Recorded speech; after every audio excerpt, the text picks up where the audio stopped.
Welcome to the Alex Salmond Show, where we're back in the studio and looking at the new variants of coronavirus which are threatening recovery from the pandemic.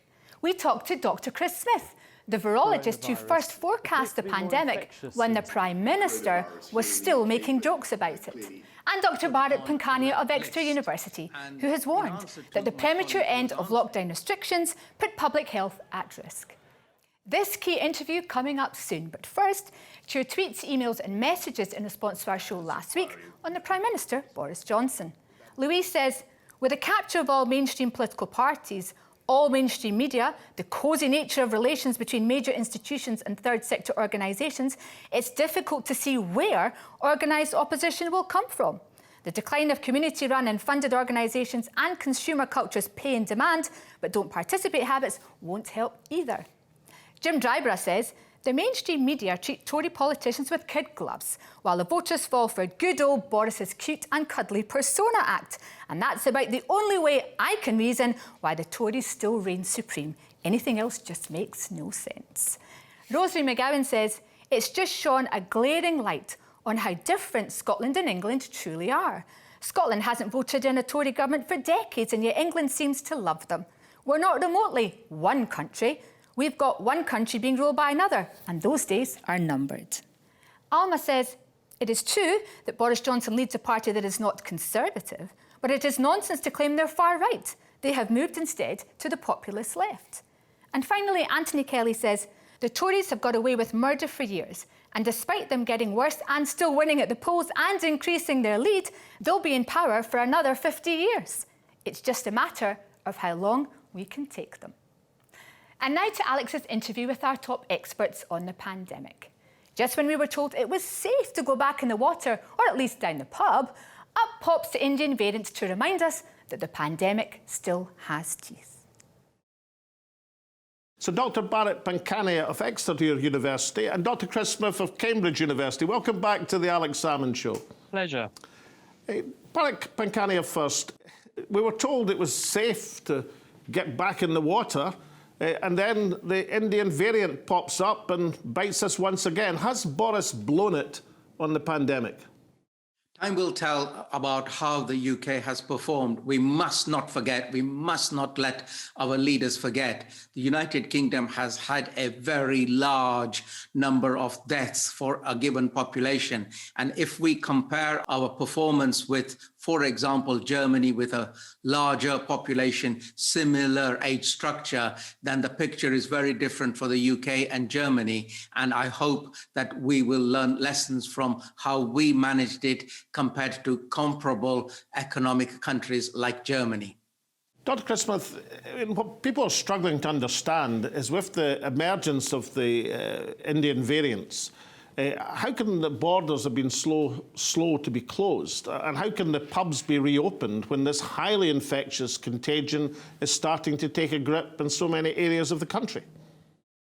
I think it's important to take a step back and remember that we're dealing with something on an international scale. And although the name Indian variant, it harks back to where this was first detected, this particular cadre of viral variants. There are in fact 3 members of this little family of Indian variants, but in fact they've been detected in 20, 30 countries around the world now. So it's not a simple case of just saying we will bar people coming from one geography, because actually the virus is very good at spreading and disseminating, as we are evidencing here. And so actually controlling the virus is the really difficult thing. And it's not just shutting the doors to one country. It's all about a really good surveillance system and adequate quarantine systems and follow-up systems in country and when people come into the country. And you're quite right, it is important that we have adequate controls of our borders. And I was quite surprised that in fact it took quite so long for the government to close immigration from known geographies where risks exist. But for the reasons I've outlined, it is not a simple fact that we will exclude all variants if we just stop people coming from one country, because this thing is everywhere. And that's why it's not over till it's over everywhere. But now the Prime Minister, Chris, is asking people to exercise caution when they go on holiday in the Algarve. Have you ever heard of cautious holidaymakers in the Algarve? You're right. When you go abroad, you are potentially taking a risk, because when you mix with other people, you are potentially giving them something you've got and picking up from them something they may have. People will flock to different holiday destinations from many other destinations. So it is a giant crucible, and therefore it is an opportunity for diseases to spread. We have to make a judgment about how much risk we're willing to tolerate. In other words, we can't just say we will stop all travel, because at the end of the day, life isn't like that. So we have to really come up with some kind of strategy and decide at what point are we comfortable to coexist with a certain amount of the activity of the disease and live with some degree of risk, because we can never have no risk. Bharat, Pankhania, have we learned nothing from last year, where quite clearly the holiday season and people returning from holiday was one factor in the last year's autumn surge? Has nothing been learned? We're reluctant to be more controlling. That's the bottom line. So, for example, India was only reluctantly, much later, put on the red list. And remember also one thing, it is not always apparent that we've got variants of concerns in other parts of the world or other countries, because they may not be testing, they may not be doing genomics. Therefore, we really do need a better control system for allowing people to not introduce these infections into the UK. But we can only slow it down. We can never prevent it altogether. Looking at the structure of these new variants, Chris Smith, the evidence seems to be overwhelmingly that these variants are more infectious. Maybe that's how the virus proceeds. The more infectious viruses are by natural selection, are better equipped. Is there any evidence they are more potent and more lethal? The evidence we have at the moment is that the variant that we're concerned with, which is the subtype 2 variant from India, B16172, because there are actually 3 members of this family, where previously we thought there was just one. We're dealing with this subtype 2 in this country. It does appear to be spreading better than our host strain, the Kent variant that emerged last autumn and quite quickly took over as the dominant circulating strain in our country. Well, this subtype appears to spread very well, and at least as well, possibly better than that Kent variant. But this is currently based on smaller numbers, so we're still waiting to clarify exactly how much better it spreads. But the evidence we have at the moment is it is not causing disease at a higher rate, certainly. It doesn't seem to be more lethal in that respect, which is some saving grace. And the other really quite important point to bear in mind is its performance up against vaccinated individuals. And we're beginning to see some quite reassuring data in that direction, both on the ground, in the sense that there are people who we know have been vaccinated and they haven't succumbed to severe disease or death, certainly not at the rate we would have anticipated had they not been vaccinated. And also, analysis of the genetics of the virus seems to suggest that it doesn't have the same sorts of changes that other variants that we've seen in the past do, that enable them to bypass the protection conferred by vaccination. So there's both a good news and a bad news story all rolled into one here. Dr. Pankhania, the vaccination programme across the 4 countries of these islands has generally been judged to be successful. What is the evidence in terms of the overall public health response? I mean, is test and trace now better equipped to trace down these new variants than it was to test and trace for the original viral strains? So with respect to the vaccination programme delivered by the NHS, primary care led, has been a success. And the lessons to have learned from there are, if you allow the established NHS primary care, that's general practitioners for everyone's sake, then they can deliver a very good, useful program. Now, with respect to the test and trace, slowly but surely and at last, we are allowing the local authorities and local Public Health England centres to take the lead in test trace. So that is becoming more dynamic and better. With respect to also looking out for variants, we've got the technologies, which is we can first adapt the PCR test to see if it picks up the variant of concern. And thereafter, we can, if required, send in a larger task force to test extensively. But testing alone is not good enough. With the testing has to come the contact tracing. And with that contact tracing has to come the isolation.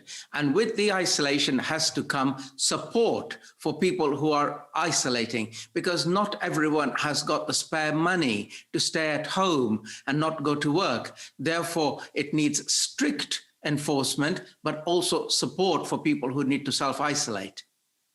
Chris Smith, is there evidence that self-isolation is working anymore? I mean, I think just about everybody has acquaintances or knowledge that whereas isolation was something that people did pretty religiously last year, it's not something that seems to be as enforced or enforceable this year. Here in the UK, where we have overcrowding and people who don't have the luxury of staying at home because they need to earn money, because their businesses or their livelihoods have already been imperiled by a year of this, it makes it much harder to argue and to get people to stay at home, because the alternatives seem to them even worse, which is why, as we've just been hearing, support is critical, especially for people who are worse off. Bharat, what's the balance? We've got, 40% of the population plus of the UK has had 2 jags. Maybe 70% have had their first vaccination. How close are we to a point at which the virus will be driven down to herd immunity, as it once was called? How close are we to getting to that stage where the population as a whole is largely protected? We're a long way away, Alex, and there are several reasons for this. One, the United Kingdom may race away with its immunization program, but the rest of the world is not. And when the rest of the world has got runaway infections, it also results in the emergence of variants.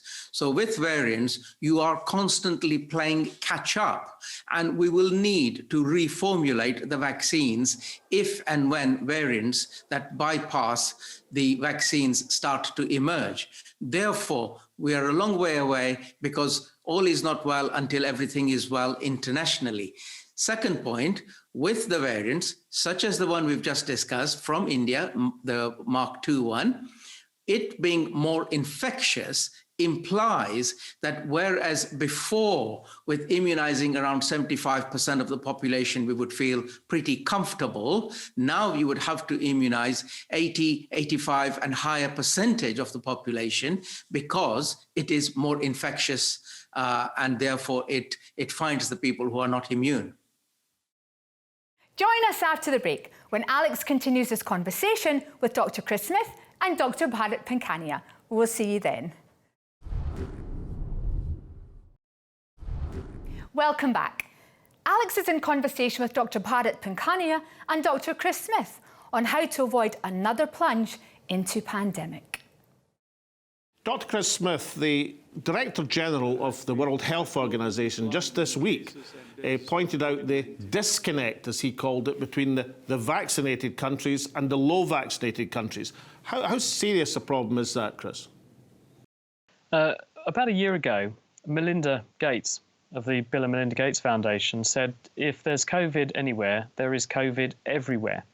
And the point she was making is that if you have countries which remain as a sort of nidus or a nucleus of infection, then they have the capacity to spread the infection back into countries that have cleared the infection or suppressed the infection. And in particular, they have the capacity to infect those countries with variants of the virus, which are born in one geography, but viruses don't need passports and they don't observe borders, so they travel anywhere they want to. Where people go, their germs go too. So it's an international problem and it needs an international solution. It's not over anywhere till it's over everywhere. And this is why, being that vaccination is our most powerful weapon to stop this, we need to have a long-term view of how we get those vaccines to everybody we possibly can on Earth. And that means literally nearly 8 billion people, because if we can suppress the action of the virus in the poorest places, which is where it's going to spread the most, as we are seeing in some parts of India, for example, then we will have a chance of stopping it spreading to the richer parts of the country as well, of the world as well. And so for that reason, we're all in this together. We really are. And we all have to do our bit to help not just our own countries, but every country, because our own countries won't go back to normal until everyone's country has gone back to normal. Dr. Pankhania, how do we get that clarion call that we just heard from Chris Smith, that the international effort required to combat and to defeat this virus? How do we get that across to the population? Because we hear actually comparatively little about the international effort to suppress this virus. So not only do we need to get that clarion call to people in different parts of the world, but the biggest call needs to be made to our leaders in the United States, the UK, and the European Union. These are the countries with the capability to hold on to patents and the monopoly for the vaccine manufacture. We need to enable the vaccines to be made regionally and at pace and at large volumes, to be used and used and used again to immunize the large number of people that are needed to be immunized. And furthermore, if you don't do it, as we've already discussed, you will keep on getting variants and you will never reach a steady low state of comfort. Chris Smith, what is it about this virus that has surprised us? I mean, is this coronavirus developing as you would have expected, or is it faster moving than you would have thought? When you say, what is it about it that surprised us, I'd say everything. The doctors that I speak to and work with frequently say this is one of the weirdest things they've ever had to treat. And it seems that the more we dig into it, the more bizarre twists and turns and changes and other impacts it has on us that we discover. Just this week, we found that it's having these very profound effects on our immune systems and also metabolic impacts on how different organs in the body are working and how they continue to work long after people have been infected. This whole phenomenon of long COVID affecting maybe 1 in 10 people who gets the infection. None of this was foreseen. It really has caught the entire world by surprise. But the flip side of that is it has driven enormous investment in important sectors of medicine and industry, which will have positive spin-offs for the way we do healthcare and the way we do infection control in the future. It's also focused minds enormously on how we build buildings better, both as places of education, both as places of work, but also places for healthcare. And we're realizing we've got a lot of catching up to do, but it is also encouraging technology and investment that will make those places far better in the long run for all of us to work in, because we had tolerated the fact in years, decades, centuries gone by that millions of working days are lost every year in countries like the UK because of illness. Most of that illness acquired in the workplace or on the train to get to work because we just made the conditions ripe for spreading infectious diseases. This has really been a wake-up call, which will help us to improve those conditions. And I think that will translate long-term, although admittedly the price in the short term is a very, very steep one, to have a much better working life. Now, people watching this show, some will have had 2 jags, some 1 jag, and some will have had no vaccination protection at all. What are your 2 eminent doctors? What would your advice be to each of these categories? Firstly, to the people who've had both vaccinations, should they be carefree and believe they can go back to what was normal?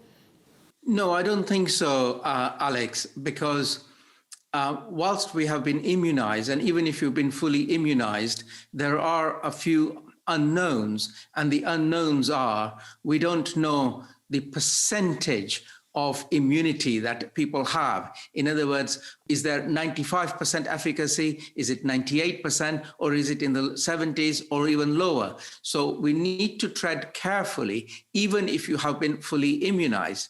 The other unknown also is we don't know how long the immunity lasts for. And therefore, we are, as in the UK, we've agreed to do, is again give boosters in the autumn months. After you have been fully immunized, you also need to tread cautiously, and time will tell how well the vaccines are working. Chris Smith, the Prime Minister tells people to be cautious, but we've seen scenes on our television this week of the youngsters going back to the pubs, not just the youngsters, and they didn't look like they were behaving that cautiously to me. So let's say you'd had no vaccination. Would you be going down the pub for a drink? Well, if I had no vaccination, I probably would be of the mindset that I didn't have anything to worry about, so I probably wouldn't care about going to the pub either, so I probably would. Now, admittedly, there are still people in society who've decided that it isn't for them, but I think slowly, with more useful information, messaging, communication, we can explain to those people how what they're doing will help not just their relatives and those close to them, but it may also help them directly, because although the severe disease risk is greatest at older age groups and people with pre-existing health conditions, long COVID affects 1 in 10 people, and it's totally unaffected by age, and therefore those people who are young also have a lot to lose if they get affected in that way. And I think making that point to people, and the fact that the vaccines will, as far as we can tell, prevent that from happening, is a very compelling argument. Bharat, the so-called refuseniks in the vaccine, I mean, the politicians have been mentioning them over the last few days, but I see no evidence from society as a whole that this is a large section of the population. Is this not just a line of people being put up as a convenient source to blame? Is there any real evidence that there's a large body of refuseniks? What I see is queues of people wanting the vaccine, not people refusing to take it. So I haven't come across large swathes of people who absolutely refuse to have the vaccine. But what I have come across, and this is where a lot of public health work is required, is nervousness, anxiety, uncertainty about the vaccines. Fed by, unfortunately, a lot of fake news on platforms such as WhatsApp and Facebook, which this particular sector of the population also refer to for their updates. Therefore, a lot of public health work that is required is to inform, advise, educate, reassure, and take the people along with you. So there are not refuseniks, not by a large margin, but anxious people who are thinking, I wonder if this new mRNA vaccines, what are they going to do to me long term? And how come they arrived so quickly, so fast when it takes decades? We've got to answer those questions, take them with us, and therefore we will get better coverage. Chris Smith, policymakers, politicians in this country and around the world will be tuning into this programme. What would be your advice as a scientist for what should happen now? Is it a question of steady as you go, or do we need to step up a gear if we're going to take on and beat this virus once and for all? I think really the message is, how did we get into this problem in the first place? We got into this problem in the first place for a couple of reasons. One was poor communication, which continues to be the case. I think had China been more open and transparent about what was going on earlier, and we knew about things sooner, we had more of a chance of controlling it. The second is, well, why does this happen? Why is it happening now? And why is it happening with increasing frequency? So I think we need a short-term plan, which is how do we get out of the present problem, which is better communication and better international cooperation, and we can't get out of it without that. But we need a long-term plan as well, and that long-term plan must include some kind of way in which we try to regulate sustainability and human population above all else, because growing at the way that it is, we are increasing the risk of this happening more and more with every year that passes. Bharat, is there any evidence that domestically or internationally that humankind are going to mend our ways? I mean, the wars seem to be continuing despite the overall enemy of the virus. Is there any real appreciation that we should be emerging into a better world and doing things differently? Are we going to make the same mistakes yet again? Personally, I find that nobody wants to talk about the prevention strategy. I have tried for many, many months that unless and until you do the prevention, it will keep on coming back. And once you make incursions into the animal world and start eating things and going into forests that you shouldn't be, things like this will happen. So do I see evidence? Do I see an appetite for changing our ways? No. And my evidence is not even the media. Very, very few media people are interested in talking about, let us talk about prevention. And unfortunately, the biggest pain is politicians, the decision makers, run on 4 or 5 year electoral cycles, whereas environmental protection runs on about 20, 25 year cycles. And we need to change this so that The right decisions are made today, which will bear fruits in 10, 20 years' time. And I find and I think that the whole electoral system all the world over is broken. It's not working very well for the benefit of mankind. Chris Smith, you've been one of the most regular and eloquent commentators through the last 15 months. Is there an overriding sense that you've got of some message that needs to be got across to the public at large as well as to decision makers? Well, I think apart from underscoring and underlining the points that both of us have just made, which is that we got ourselves into this mess, we need to get ourselves out of it, and then we need a strategy for the long term.